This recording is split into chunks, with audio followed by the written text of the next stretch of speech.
Aplauso al Señor. Levanta su Biblia conmigo y diga: esta es mi Biblia. Yo soy lo que dice que soy. Yo tengo lo que dice que tengo. Yo puedo hacer lo que dice que puedo hacer. Hoy recibiré la palabra de Dios. Confieso mi corazón y nunca más. Estoy a punto de recibir la incorruptible, indestructible, siempre viva, y nunca más seré igual. Nunca jamás seré igual. En el nombre de Jesús. Amén y amén. Den un fuerte aplauso al Señor por este hermano siempre. Qué bueno que nos acompañe, qué bueno que se conecte con nosotros. Hoy quiero hablarles de los últimos minutos de nuestro Señor Jesucristo. ¿Cuántos han leído La Pasión de Cristo? ¿Cuántos han visto la película de La Pasión de Cristo? La cual omite muchas cosas bíblicas, ¿verdad? No se puede hacer algo gráfico como lo describen los evangelios, ¿no? 2 horas y tanto que dura la película no alcanza. Y hay detalles que se pasan aún para nosotros los lectores que llevamos ya algún tiempo leyendo la Escritura. ¿Cuántos leen su Escritura? Ok. Todos sabemos que Jesús fue crucificado en un lugar llamado el Gólgota, o el Monte Calvario, o el Monte de la Calavera, que le llaman, ¿verdad? Ahí estuvo crucificado por los romanos a petición del mismo pueblo judío. Y hoy quiero hablar de la última enseñanza de la túnica de Cristo. ¿De qué vamos a hablar hoy? De la última enseñanza de la túnica de Cristo. Así que Juan 19:23 nos dice: cuando los soldados crucificaron a Jesucristo, tomaron sus vestidos y lo hicieron 4 partes. ¿Qué hicieron con sus vestidos? Los hicieron 4 partes, una para cada soldado, tomando también su túnica, la cual era sin costura, de un solo tejido de arriba abajo. Y ahí me quiero detener. Jesucristo está crucificado. Jesucristo fue apresado en la noche anterior a ese día y fue empezado desde ese momento a ser golpeado, primero por la guardia del templo y luego al ser entregado a Pilatos, también por los soldados romanos. Después de que Jesucristo es juzgado, finalmente tiene que cargar su cruz por toda Jerusalén, cayéndose una y otra vez y siendo golpeado y siendo azotado. Primeramente, como castigo, le dieron 39 latigazos, ¿verdad? Antes de ser sentenciado.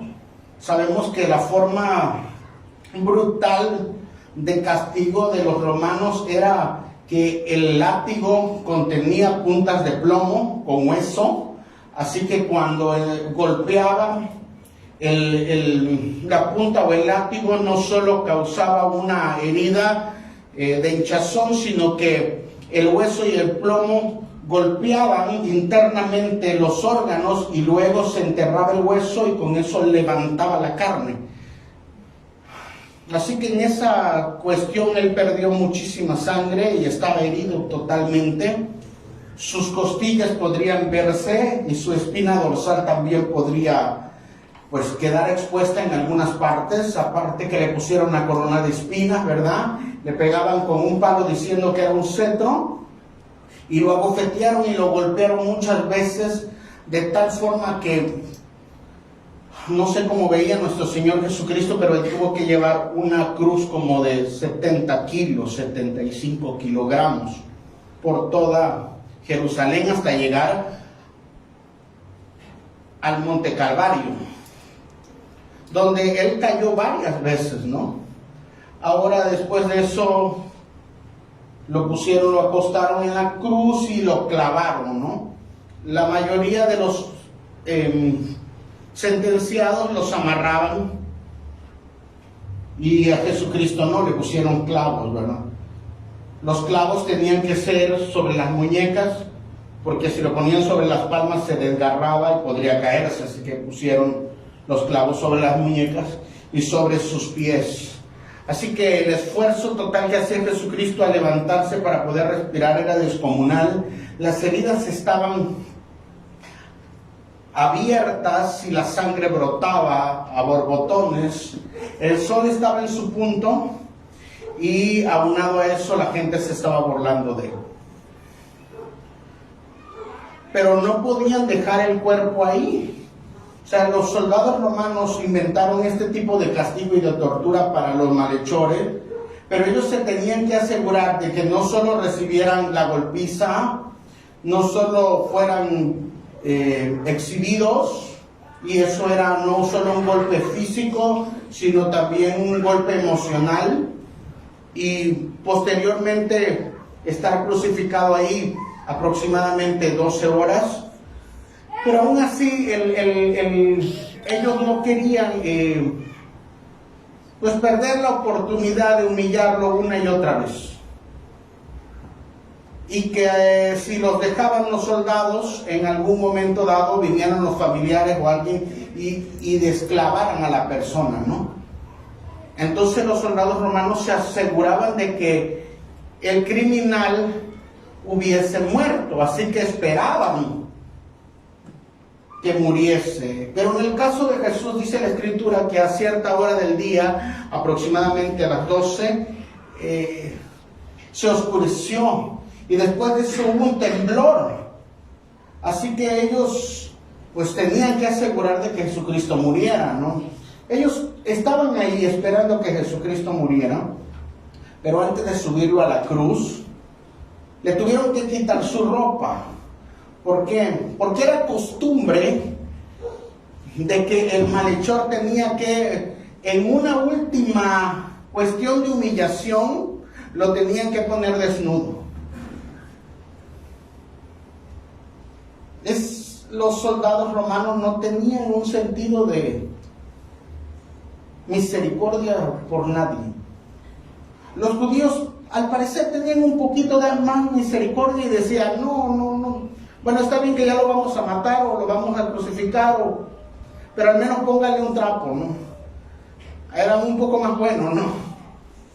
Pero ¿qué hacían con sus pertenencias? Bueno, entonces los soldados romanos lo repartían.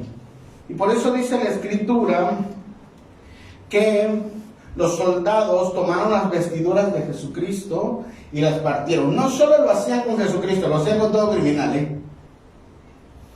Así que si tenía alguna joya, algunas sandalias buenas, algo de dinero, no sé, se lo iban a quitar. Por eso dice la Escritura que partieron sus vestidos. El vestido implicaba toda la vestimenta, ¿verdad? Específicamente dice que partieron sus vestidos en 4, hablando del manto de Jesucristo. El manto de Jesucristo que probablemente le dio Herodes cuando llegó allá y él mismo se burló de él, lo partieron en 4. Se lo repartieron. Ahora quiero que pudiésemos meditar un momento, porque ¿qué valor pudiese haber tenido ese manto? Que lo hubiesen partido en 4 como para repartírselo.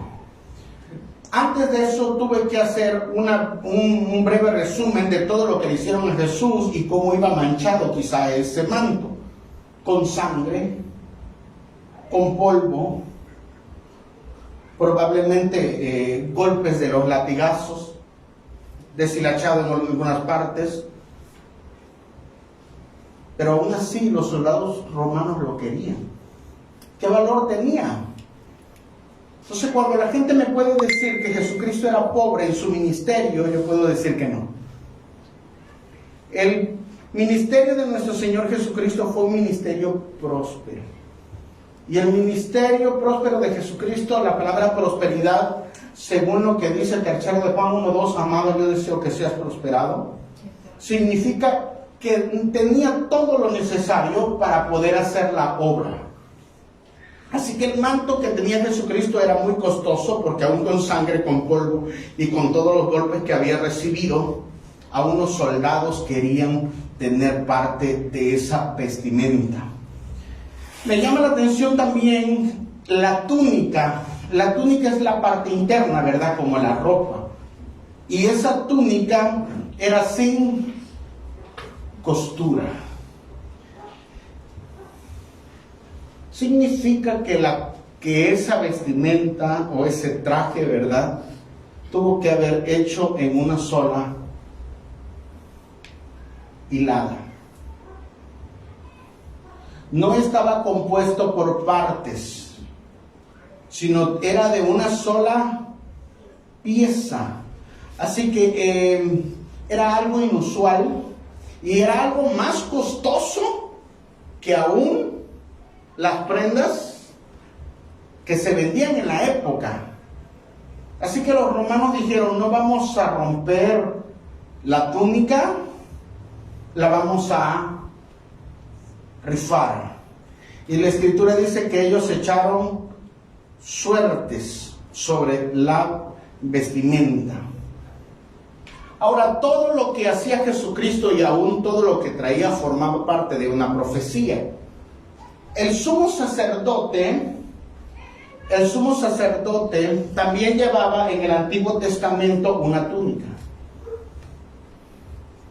Y la túnica representaba la integridad de ese sumo sacerdote. Así que sabemos que Jesucristo era o es nuestro sumo sacerdote. Así que su túnica se parecía a la del sumo sacerdote del Antiguo Testamento. Esta túnica era algo inusual. Había sido cosida en una sola pieza y probablemente era muy valiosa. Dentro de esta túnica, que me parece muy interesante el simbolismo, vamos a tocar algunas partes. Número 1. Esta túnica representa el cumplimiento de una profecía dada en Salmos 22:18. La escritura dice: repartiendo entre sí mis vestidos y sobre mi ropa echaron suertes. Salmos 22:18. Así que lo que estaba ocurriendo no era que se salió de control del plan de Dios, sino que 1000 años antes había sido profetizado por David de que uno de sus descendientes, de que el Mesías iba a ser muerto, pero que también sus vestiduras iban a ser rifadas, iban a echar suertes. Y aquí el primer punto: nada de lo que nos sucede al azar. Dios ha premeditado ya todo y siempre nos está avisando de lo que va a suceder. Así que aunque pase el tiempo, Dios ha determinado un plan perfecto para ti, un plan perfecto para mí. Y se tiene que cumplir, porque la palabra de Dios, una vez que es soltada, no vuelve vacía. Así que David les profetizó 1000 años antes y aquí vemos el cumplimiento. Número 2. Con respecto a la túnica, las fibras que pueden hacer un solo vestido son más fuertes, por cuanto es de una sola hechura, ¿verdad?, que hacerla por partes. Y eso nos habla de la unidad. Si lo viéramos de forma simbólica, podríamos vernos como el cuerpo de Cristo que está unido. Nosotros deberíamos siempre estar como esa túnica, en unidad. Dicho y hablado de la unidad siempre trae fortalecimiento y apoyo. Donde hay unidad, siempre hay más fuerza. Donde hay unidad, siempre se puede crecer más rápido. 2. Donde hay unidad, hay una mayor colaboración entre todos para entender el trabajo y la obra que Dios nos dejó. se puede trabajar en equipo y se puede ser más efectivo que si lo hace una sola persona. Tiene mayor agarre.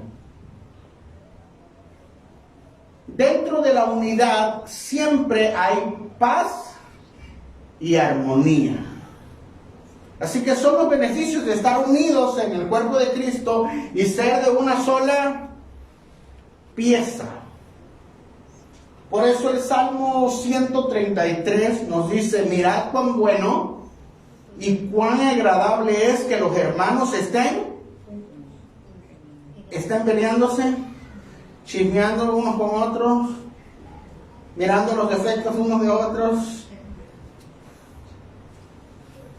Mirad cuán bueno y cuán agradable es que los hermanos habiten juntos y en armonía. Ojo ahí, juntos y en armonía, porque allí donde los hermanos están habitando juntos y en armonía, allí envía bendición y vida eterna. Así que si nosotros procuramos lugares como la túnica de Cristo en una sola pieza, los beneficios que va a traer esa unidad siempre va a traer bendición sobre nuestra casa, sobre nuestra vida, sobre nuestra familia, sobre nuestros negocios, sobre la comunidad, sobre nuestros trabajos. Y qué difícil es trabajar con personas que no están en pro de la unidad, porque parece que sabotean todo el trabajo de los demás. Aparte, en las familias siempre debe haber unidad. Donde no hay unidad, no vamos a ver la bendición de parte del Señor.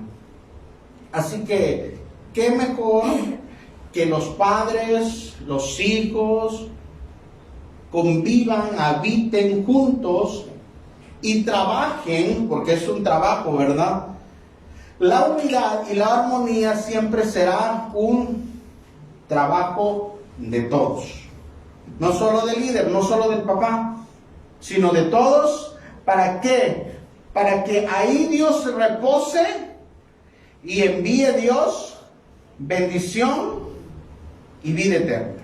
Así que ser de una sola pieza trae beneficios en el punto de la unidad. Sí. 2. ¿Qué otro símbolo podría ser la túnica? Al ser de una sola pieza y no tener costuras, significa que la túnica era representada la integridad y la perfección. Diga conmigo, la integridad, la perfección. ¿De qué era la integridad y la perfección? De esa túnica, ¿no? Pero ¿qué representaba? Representaba que la enseñanza y el carácter de Cristo no eran divisibles. En otras palabras, lo que Jesucristo enseñaba era lo que Él vivía. Así que podríamos decir que nosotros deberíamos ser personas de una sola pieza. Deberíamos ser personas íntegras, que lo que decimos lo vivimos o lo hagamos. Por eso la palabra integritas. La palabra integritas es la palabra de donde viene integridad del latín. Integritas significa total, perfección y pureza. Entonces, una persona íntegra es una pieza total. Es una pieza perfecta y es una pieza pura. Ahora, la palabra integritas viene de la palabra donde se derivó interger. Y significa intacto, entero, completo y puro. Una persona íntegra es una persona completa. Dios está buscando de los hombres de Dios, de las personas de la iglesia, que sean íntegras. que su vida, que su espíritu y su alma sean irreprensibles. Que seamos enteros. Dice la raíz que una persona íntegra es una persona que no puede ser tocada, que no puede ser dañada y que mantiene una completa pureza. Entonces Dios está diciéndonos a través de su túnica que era en una sola pieza, que deberíamos ser como Él. Al fin y al cabo Él es nuestro modelo. Deberíamos ser personas íntegras. La integridad tiene el beneficio de que aquellos que andan en este principio no pueden ser tocados ni dañados, porque la integridad refleja el carácter de Cristo. Por eso Gálatas 5, 22 y 23 nos dice que el fruto del Espíritu es el amor, la paciencia, la benignidad, bondad, templanza. Todo junto hacen el fruto del Espíritu. Muchas personas piensan que dice son los frutos. No dice eso el texto. El texto dice el fruto, porque el fruto es una sola pieza, así como la túnica. Ahora, el texto nos dice en el 23, sobre todas estas cosas, o quienes practican estas cosas, no hay ley. ¿Quién puede enfrentar a una persona íntegra? ¿Quién anda en amor, templanza? Por eso Dios nos está llamando a la integridad, porque la integridad nos mantiene protegidos en una sola pieza. La integridad tiene algunos beneficios, o algo por lo que tenemos que trabajar. Número 1, una persona íntegra se le tiene confianza y se le tiene credibilidad. Dice que va a hacer eso y lo hace. Tal como lo expresó, así lo hizo. Como él es el hombre en su corazón, tal es él. Una persona que no es íntegra, un día dice una cosa, otro día dice otra cosa. Entonces la integridad debería ser uno de los pilares de todos los cristianos. La credibilidad y la confianza que nos tienen las demás personas crea una reputación y un testimonio positivo y duradero. Aquellas personas que son íntegras, puedes confiar en su palabra. 2, una persona íntegra le es confiable en tomar decisiones consistentes y éticas. Lo que esa persona decida va a estar conforme a los principios de la palabra de Dios y va a hacer decisiones que son justas y son correctas. Una persona íntegra raramente la vamos a ver estresada o confundida, porque no tiene que preocuparse, lo que dijo era verdad, y no tiene que preocuparse de acordarse la última mentira que dijo, a ver si cuadra con la que acaba de decirte.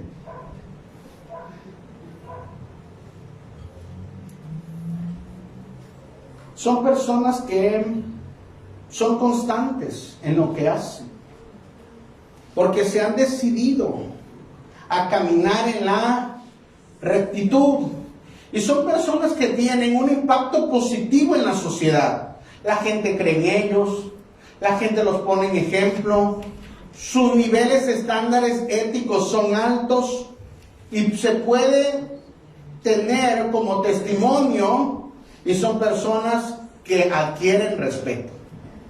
Una persona que no es íntegra, la gente le pierde el respeto, porque no es una persona confiable. Hoy te dice que va a venir, mañana te dice que ya no puede. Son dados a no tener compromisos y por lo general la gente no les cree cuando te dicen que van a hacer algo. Voy a hacer algo. Sí, claro. Y se burlan de ti. El que se burlen de ti significa que no te tienen el más mínimo respeto, no tienes credibilidad y la gente ha perdido en ti la confianza. Así que hemos visto 3 aspectos de la túnica de Jesucristo. Número 1, que echaron suertes y fue el cumplimiento. Número 2, que era de una sola pieza y por lo tanto había unidad en todas sus fibras. Usted agarra una pieza que está conformada de varias partes y ¿dónde se va a romper? Donde está la costura. Pero si fue hecha de una sola pieza, va a tener un agarre impresionante. Así que finalmente la integridad nos ayuda a que las personas y nosotros nos puedan ver como un ejemplo. Dicho sea de paso, entre la túnica y el manto que llevaba Jesucristo, el manto de Jesucristo representaba los ministerios, la unción, el poder, los milagros, las maravillas, las señales que Jesucristo hizo. Pero miren qué le pasó al manto. ¿Por qué digo esto? Porque el manto de Elías lo tomó Eliseo. El manto de Moisés lo tomó Josué. Pero en el caso de Jesucristo, Él se aseguró de que el manto no le quedara a nadie. Por eso los soldados lo partieron en 4 pedazos. El manto representa el ministerio. El manto representa la obra. El manto representa la unción y representa lo que hacemos para Dios en el servicio de nuestro amor cuando nos convertimos a Él. Y la gente lo puede destruir. La gente puede difamar tu ministerio y puede caer. La gente puede decirte voy a cerrar las puertas y puede por un tiempo hacerlo. Pero la túnica no la pueden romper. Y es que la gente puede hablar de tu ministerio y decir que tú no eres un hombre de Dios, pero no podrá decir que tú no eres una persona íntegra. Muchas personas dijeron que Jesucristo no era el Mesías. No creyeron en Él hasta la fecha. Pero no pudieron decir que Jesucristo no marcó un precedente moral en toda la historia. Hasta el mundo secular sabe que Jesucristo dividió la historia en 2. Por eso, actualmente llevamos 2023 años después de Cristo. Eso no lo dicen los cristianos, lo dice el mundo completo. Así que la cuestión de integridad de Jesucristo no pasó desapercibida. Y probablemente la gente no cree en tu llamado, no cree en lo que Dios te dijo que vas a hacer, pero tú mantente íntegro. Mantente en una sola pieza. Que Dios va a cumplir su palabra si nos mantenemos en unidad y nos mantenemos en integridad.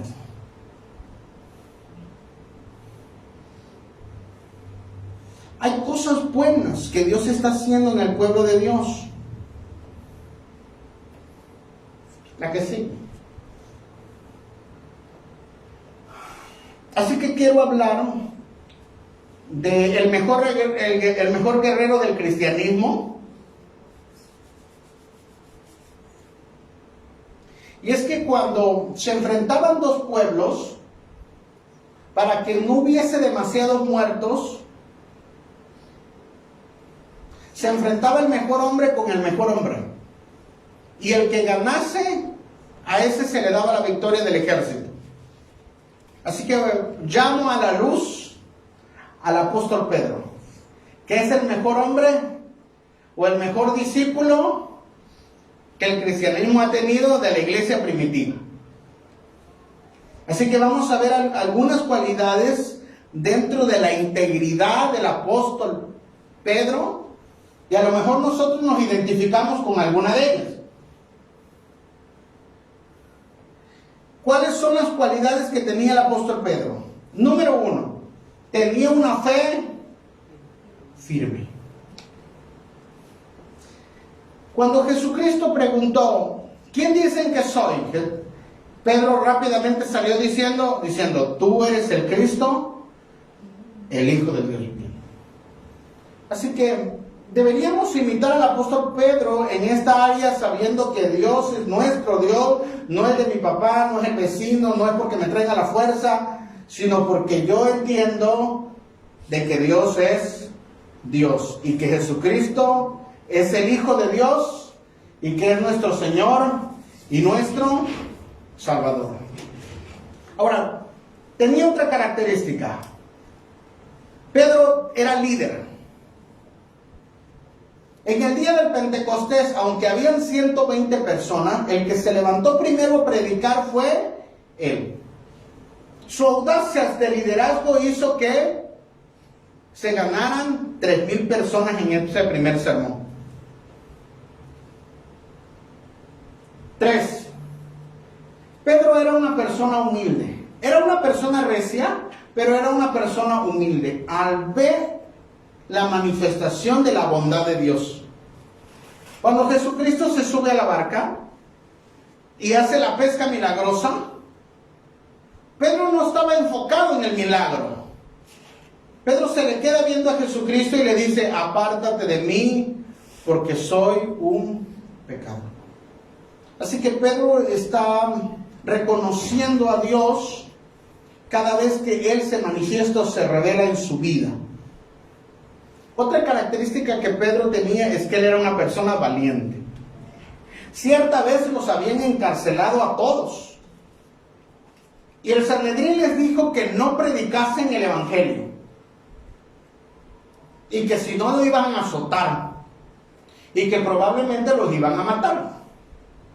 Así que Pedro les dice algo: juzgad si es justo delante de Dios. ¿Qué es mejor, obedecer a Dios o obedecer a los hombres? Pero iban a recibir golpes.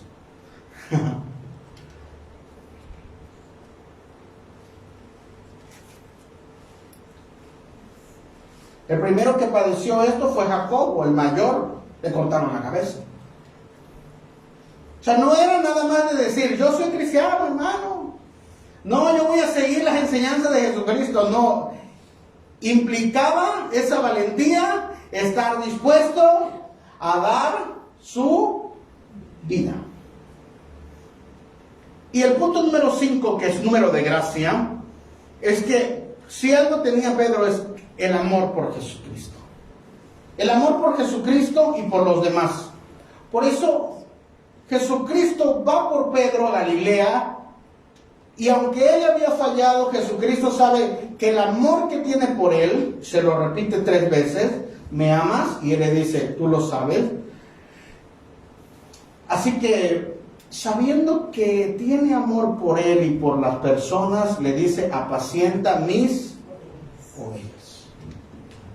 Dios no le daría a las personas si no sabe que en el fondo de nosotros hay ese amor por él y por cuidar su rebaño.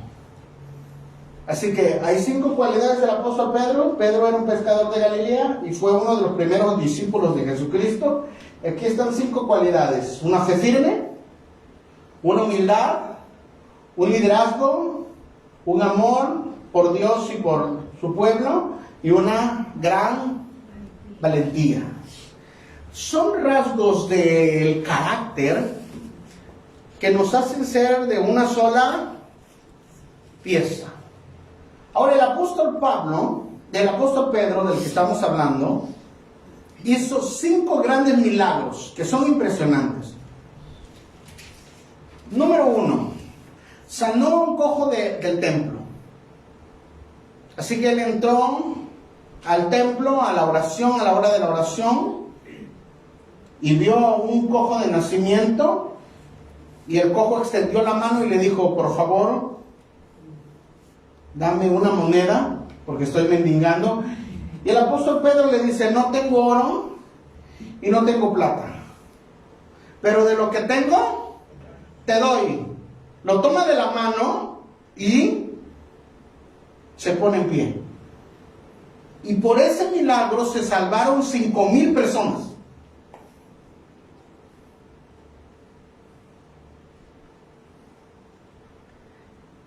La sanidad de Eneas, de un hombre que estaba paralítico, y que Pedro le dice: Eneas, Jesucristo te sana, levántate y arregla tu lecho. Tal como lo hiciese en su casa. ¿Se acuerda cuando bajaron al paralítico? Que rompen el techo. Y ahí estuvo Pedro en su propia casa, ¿verdad? Diciendo: toma, tus pecados te son perdonados, levántate, toma tu lecho y anda. Y él, al estar cerca del maestro, copió esa parte. Porque también lo hizo con un hombre llamado Eneas. También resucitó a una mujer llamada Tabitas, que había muerto. Llegó y le dijo: Tabitas, levántate. Y Tabitas resucitó. También vemos que fue liberado de la prisión. Pedro había sido encarcelado y ya lo iban a asesinar. Así que apareció un ángel y le abrió las puertas de la cárcel y lo dio fuera. La gente se preguntó cómo lo hizo. Bueno, es que el ángel hizo el milagro y él puede testificar que los ángeles son protectores. Y finalmente, una de las favoritas, número 5, que es número de gracia, como he dicho. Dios lo usaba para sanar a los enfermos con su sombra. Hasta hay un canto, ¿no? Bajo la sombra de Pedro se sanan los enfermos. Así que hemos estado viendo que la túnica de Jesús es en una sola pieza. Estamos viendo que deberíamos ser íntegros. Y estamos viendo algunas cualidades de la integridad del apóstol Pedro. Pero también vemos la gracia que Dios puso sobre el apóstol Pedro. Pero que Pedro, al igual que nosotros, tiene una parte humana. La mayoría de nosotros vemos a los hombres de Dios o a las personas de la Biblia, o a veces a nuestros modelos a seguir, nuestros líderes o nuestros mentores, pastores u hombres de Dios, como si fuesen perfectos, como si fuesen Jesucristo. Y es por eso que la mayoría de las personas no quiere estar con una persona que falla y falla y falla y falla. Y no los tomaría como referencia para algo bueno, sino para algo malo. Lo que hace esta persona no deberías hacerlo, ¿verdad? O apártate de esa persona. Pero ¿qué diríamos con una persona que tiene un estatus muy grande en la condición de que estuvo con Jesucristo, que hizo o hace o está registrado los mismos milagros que hizo Jesucristo? Por eso marcar que sanó a Eneas y tener tantas fallas. Y es por eso que he enumerado las fallas que tiene el hombre de Dios llamado Pedro.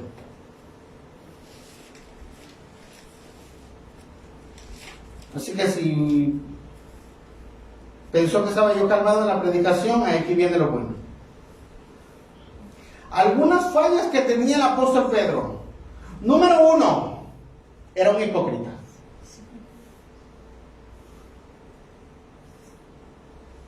Cuando fue a Galacia, a la región de Galacia, se juntaba con los gentiles y les predicaba del reino. Pero cuando vinieron los judíos, se apartaba. Así que Pedro no solo era hipócrita, sino tenía temor a la crítica. Hermano, hay personas que son hipócritas, que no son en una sola pieza, que están hechos en partes. Una cosa son en la iglesia, una cosa son en su casa. Una cosa son en su trabajo y una cosa son en la calle. Una cosa es con cierto grupo de cristianos y otra muy diferente con otros.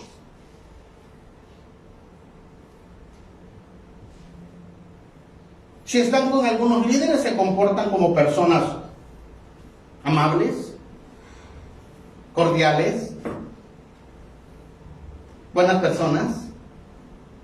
Pero cuando se juntan con personas que no son hombres de Dios, sino son personas, cristianos, congregantes, tienden a criticar a los demás.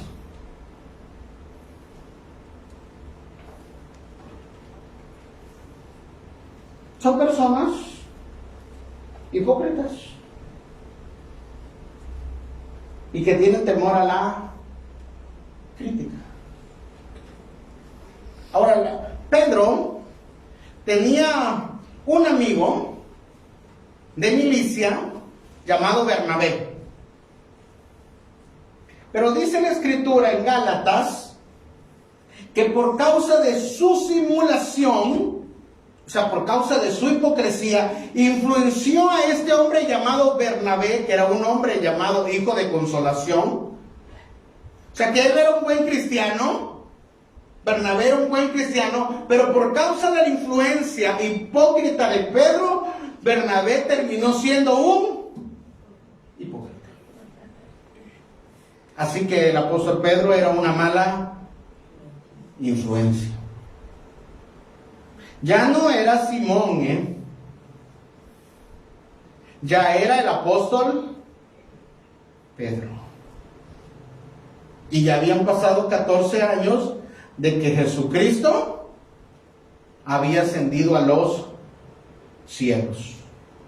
Ya había sanado a los enfermos, ya había resucitado muertos, ya había sanado al cojo, pero resulta que él tenía esta falla de su carácter. Le trajo muchas consecuencias porque muchas veces se contradijo en el mensaje. En Hechos capítulo 10, Dios le habla y le dice que vaya a buscar a un hombre llamado Cornelio.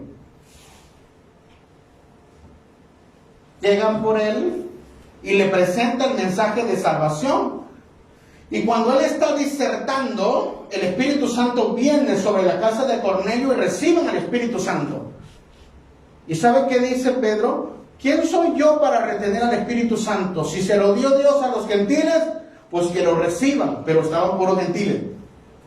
Pero cuando vinieron los judíos, ya no quería juntarse con los gentiles, y entonces estaba contradiciendo lo que alguna vez estuvo predicando.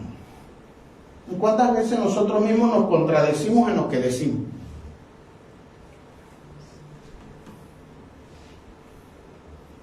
Nuestra vida se contradice a lo que nosotros predicamos, enseñamos, profesamos.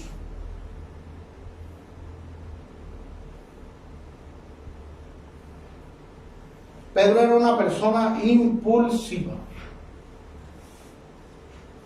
Pedro decía algo y decía rápidamente: yo lo voy a hacer. Medítalo, piénsalo, analízalo y luego da tu respuesta. Las personas impulsivas siempre se meten en problemas.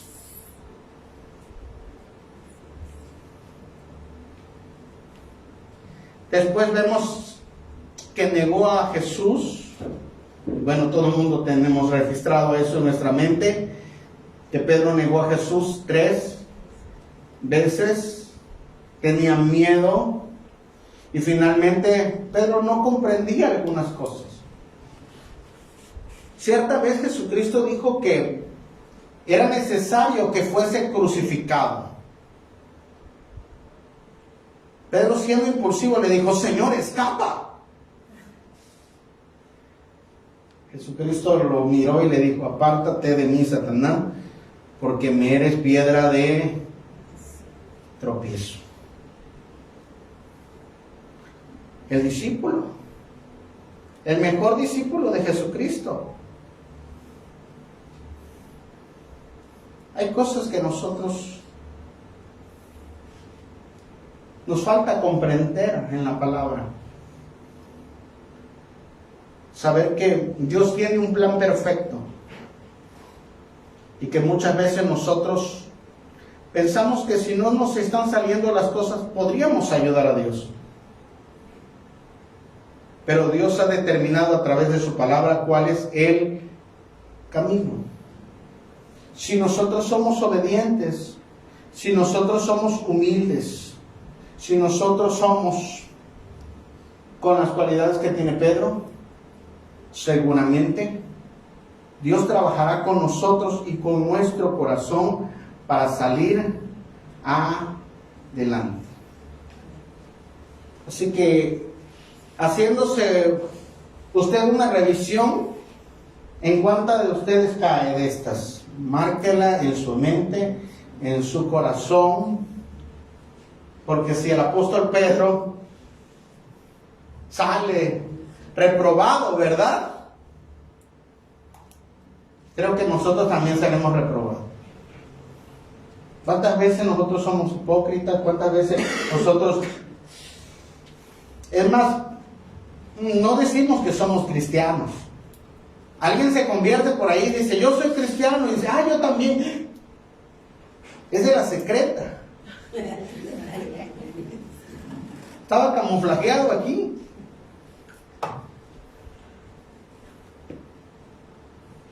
¿Cuántas veces somos una mala influencia para otra persona? Hermano, no destruya la inocencia de otra persona. Si otra persona está creyendo y está buscando de Dios, no le meta malas ideas. ¿Cuántas veces nos contradecimos? ¿Cuántas veces no defendemos la fe? Somos impulsivos y negamos a Jesús. Y a veces no comprendemos que Dios ha comenzado un plan en nosotros. Dios nos está llamando en ese último tiempo, a través de la enseñanza de la túnica, que fue repartida en suerte, que debemos ser personas íntegras.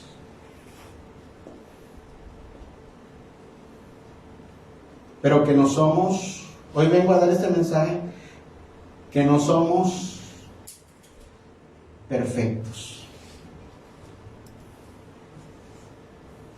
En esto consiste el mensaje, en que la túnica era íntegra, era perfecta, como nuestro Señor Jesucristo. Pero si nosotros vemos a Pedro, ¿era íntegro Pedro? No, porque era humano. Y nosotros somos humanos.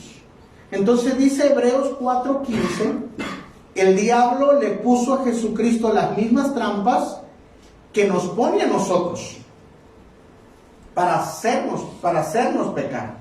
Solo que Jesucristo nunca pecó. O sea, Jesucristo se mantuvo íntegro. Y nosotros muchas veces no nos mantenemos o no somos íntegros por causa de nuestra naturaleza. Y es cuando las personas muchas veces se decepcionan, porque, como puse ahorita el ejemplo, es bonito de hablar de las cualidades de Pedro y decir: eres una persona humilde. Ay, hermano, gracias, soy humilde, ¿no? Eres una persona que tiene una fe firme. Ay, Dios mío. Y eso te eleva la fe. Cuando alguien expresa esa parte de ti, amamos a la gente, tenemos ese liderazgo, o tenemos esa valentía, no nos importa lo que diga la gente. Pareciera que eso nos hace nos da fuerza para salir adelante. Y aunque a veces vemos el problema y vemos las cualidades que las personas nos están diciendo, ¿cómo se siente usted? ¿Se siente bien o se siente mal? Dicen las personas, da para arriba, ¿verdad? Uno viene desinflado, uno viene de eso. Y le dice, pero eres una persona humilde. Pero no has perdido la fe, como le dicen a la iglesia, ¿verdad? De Apocalipsis. Estás lleno de amor. La gente te busca como Bernabé. Y por eso solo puse 5 puntos de las cualidades de Pedro y puse 8 de las fallas de Pedro. Casi el doble. ¿Por qué? Porque nosotros somos imperfectos, hermano.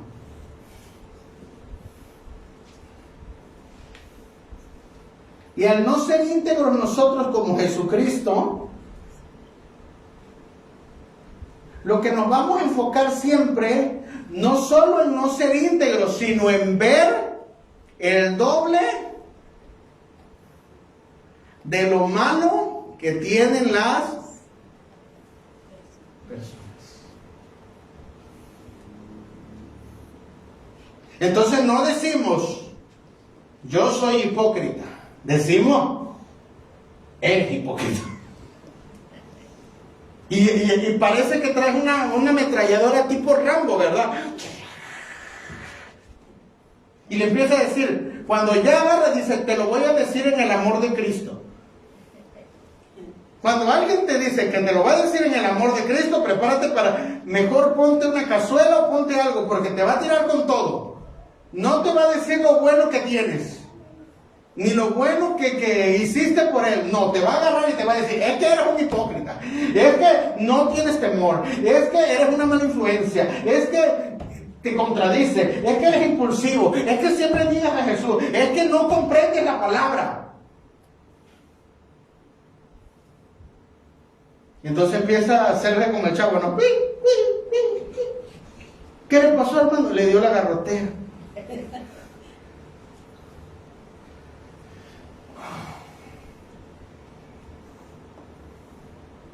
Entonces tu fe mengua. Entonces después de darte este feedback, ¿verdad? Pues ya no quieres realmente buscar a Dios. No me digas tantas cualidades. Yo creo que si Pedro me estuviera viendo me dijera, ya no me digas tantas cualidades buenas que tengo, ¿verdad? ¿A qué voy con esto? Como seres humanos la mayoría nos enfocamos en la maldad que tenemos nosotros mismos, en la maldad que tiene nuestro hermano. Y eso muchas veces, en lugar de ayudarlo y estárselo repitiendo porque no se va a ir, así somos, eso en lugar de ayudarlo, aumenta su fe, lo alienta, lo levanta, lo exhorta. No es como si le diera el tiro de gracia, ¿no? Y los cristianos somos dados a hacer eso, a ver el doble de las cosas malas que hace nuestro hermano, las cosas malas que hacen nuestros hijos, las cosas malas que hace el hermano, las cosas malas que hace el vecino. Y lo maximizamos. Y dañamos. Y humillamos. Y somos groseros. Y no tenemos piedad con nuestras palabras. Somos hirientes y somos destructivos. Y las personas muchas veces, por causa de haberse multiplicado la maldad, el amor de muchos se enfría.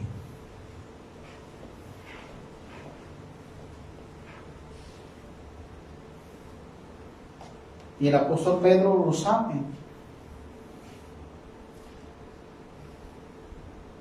Sabe que tiene muchos defectos, pero ama a Jesucristo con todo su corazón. Alguna vez le falló a Jesucristo y se fue. Pero allá lo fue a buscar Jesucristo. Y le dijo, ¿me amas? Te amo. Apacienta mis ovejas. Probablemente si fuera tu líder o tu pastor o tu hermano, tu amigo, te dije que se pudre en el infierno. Ya le oré una vez, ya le oré otra vez, ya lo ayudé una vez, ya lo aconsejé, pero ya no hace caso, que muera. Está en rebeldía. Pero Jesucristo no te va a dejar. Y Jesucristo sabe cuánto vales. Por eso va a ir a buscar.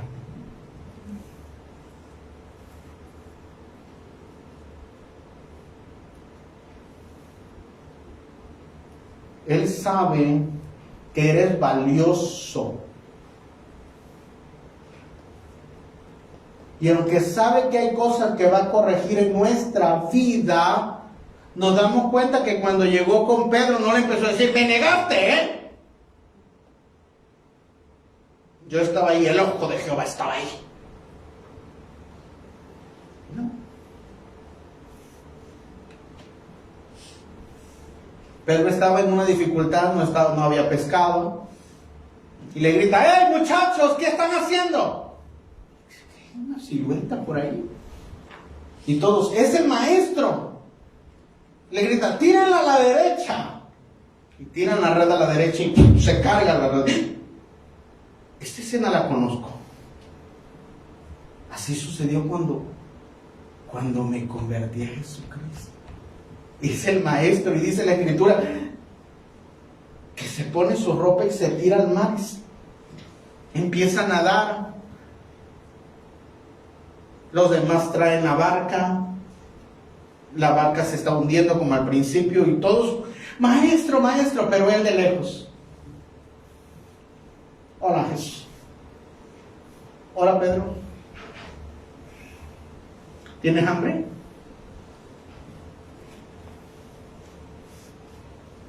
Solo Jesucristo puede hacer eso.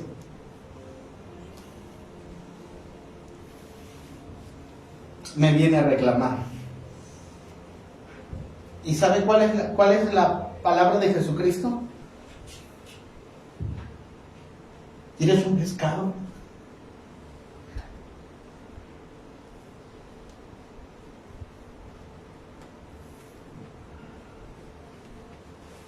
Jesucristo sabe nuestros defectos.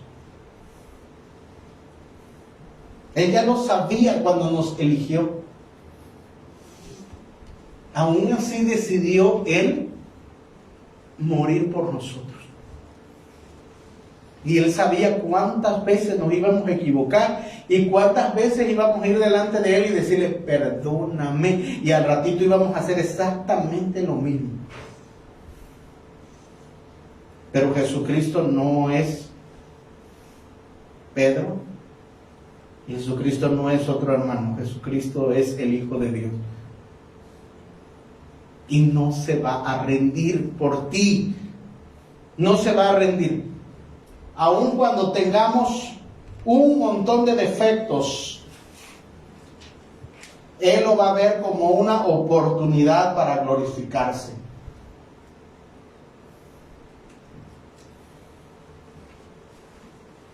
Pedro apacienta las ovejas de Jesucristo y se convierte en el apóstol Pablo en el día de Pedro, en el día del Pentecostés, se convierte en 3,000, se convierte en 5,000, bajo la sombra de Pedro sanan a los enfermos. Después Pablo lo tiene que reprender porque está siendo hipócrita en la región de Galacia. Aunque hayamos caminado muchas veces en el cristianismo, a veces no se cansa de decir, ¿por qué no cambio en esta área? No hay veces que llegamos delante de Dios y decir, Señor, ni yo mismo entiendo por qué me soportas. Y hay tiempos de desánimos como cristianos. No queremos orar, ya no queremos buscar.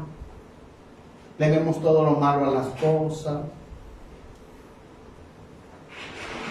Pensamos que todos son hipócritas.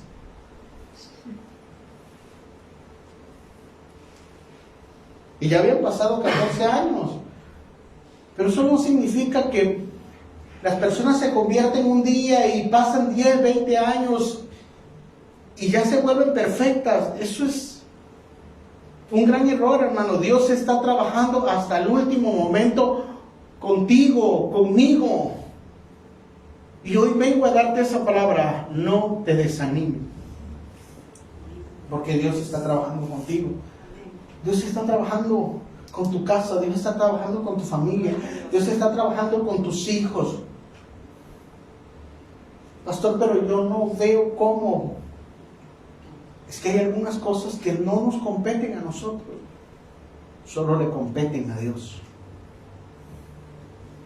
Solo sigue buscando de Dios como el apóstol Pedro.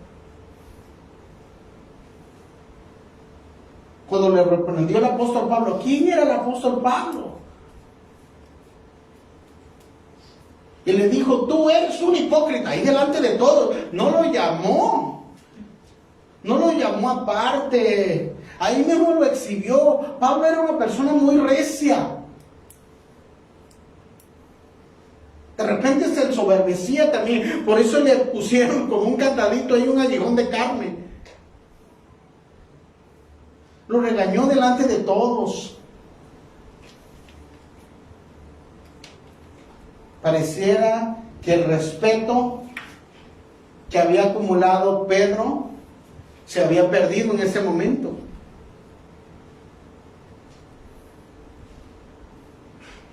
Y a veces nosotros nos equivocamos. Nuestro carácter falla. Levantamos la voz de más. No nos comportamos como la gente piensa que deberíamos comportarnos y empiezan a señalarte y a señalarme.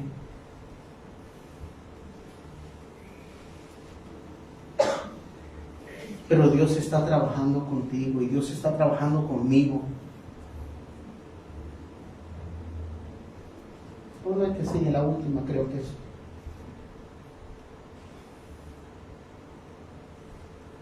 Y vemos que Pedro ahí negó a Jesucristo antes de que fuera apóstol.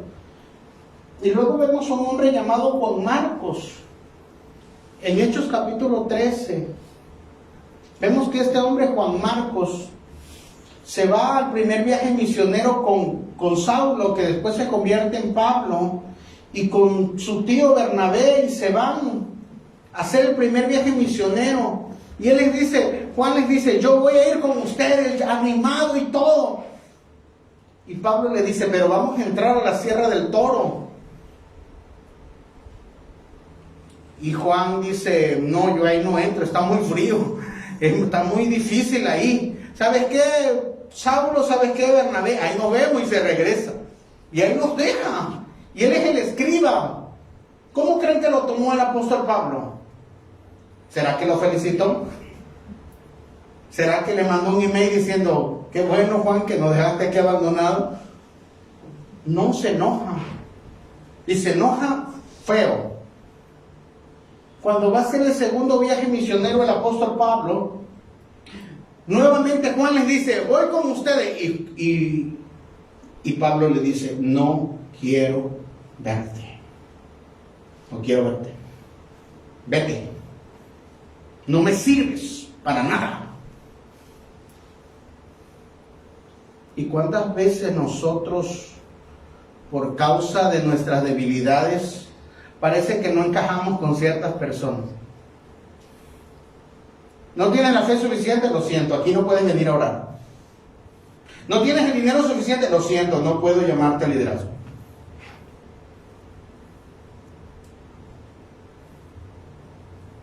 No puedes venir a servir, lo siento, no te voy a incluir en las actividades. Juan Se lo lleva su tío Bernabé. Y me encanta esta historia porque en algún momento de esto Dios le entrelaza el mismo cuerpo que hablábamos de la túnica y se encuentra con este hombre llamado Pedro. Él sabe qué es fallar. Él sabe qué es fallarle a Jesucristo. Él sabe qué es de repente tener esos altibajos de que un día está bien y otro día más o menos y otro día... ¿Y sabe quién lo restaura? Lo restaura Pedro. No lo restaura Pablo. Pablo lo vemos como el arquitecto y perito del Nuevo Testamento, un hombre letrado, un hombre erudito en la palabra, un fariseo de fariseo, pero con un carácter muy impaciente, que no pudo formar a este hombre. Tenía miedo. Pero aquel que había pasado esta debilidad y que Dios lo había ayudado, sabía cómo restaurar, ayudar. En los últimos años del apóstol Pedro, él escribe en su carta y reconoce que por causa de la reprensión de Pablo, él reflexionó y cambió. Y él fue humilde en reconocer, esa vez que me llamaste la atención fue lo mejor. Porque a partir de ahí empecé a corregir mi caminar. Hermano, Dios está trabajando con nosotros. Y a veces va a poner personas que han pasado lo mismo que nosotros para ayudarnos, para impulsarnos, para cuidarnos. Pero también a veces va a poner personas que no nos van a decir lo que queremos escuchar y nos van a reprender por causa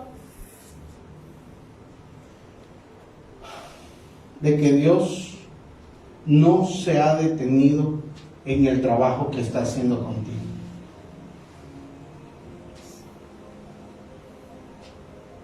No.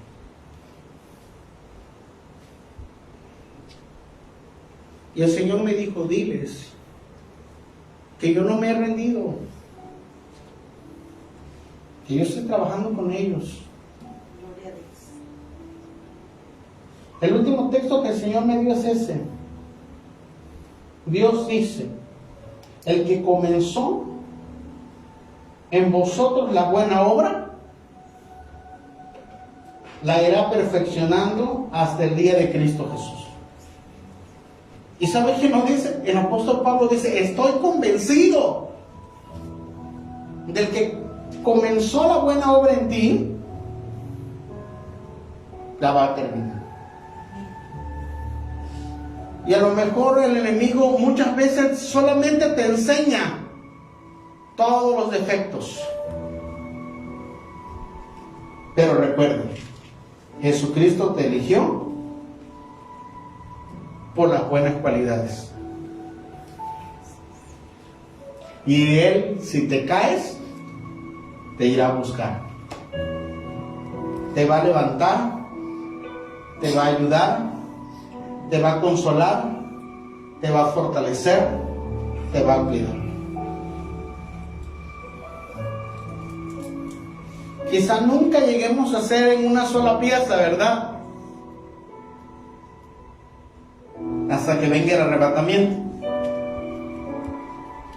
Pero cada día nos esforzaremos y no escucharemos la voz del enemigo, ni aquellas personas que se levanten malintencionadas a querernos decir nuestros defectos para herirnos, no aquellas que nos dicen como Pablo para corregirnos, para ayudarnos, aquellos que vienen solo a restregarnos nuestras fallas para herirnos más. Y en esta noche, ahí donde estás, te puedes cerrar tus ojos un momento y le digas, yo sé que estás trabajando conmigo. Yo sé que estás trabajando conmigo. y que usted en su mente, ahí en su corazón, mientras el Espíritu Santo sopla, pueda meditar en 5 cualidades que tiene usted. Una de ellas es que usted ama a Jesucristo, por eso lo aceptó con todo su corazón. Usted es valiente. Hay cosas que se ha enfrentado a usted. Es humilde.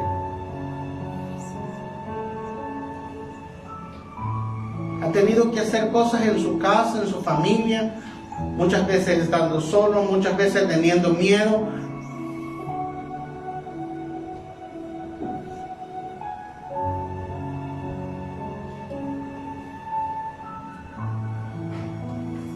Y que le pueda decir al Señor: fortaléceme cuando esté más débil.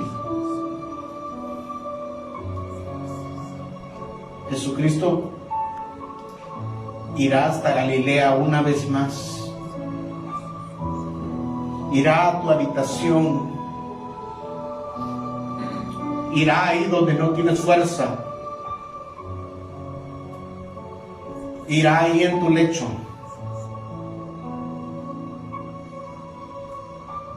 Y te dirá una vez más: ¿me amas? ¿Te atreverías a creerme a mí?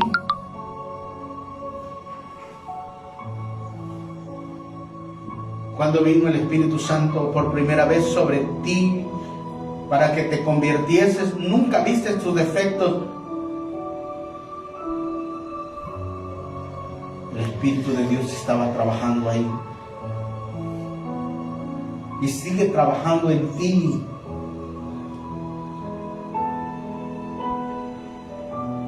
Y es por eso que Él te dice: yo conozco tus obras, y tu arduo trabajo, y tu paciencia, y que no soportas a los malos.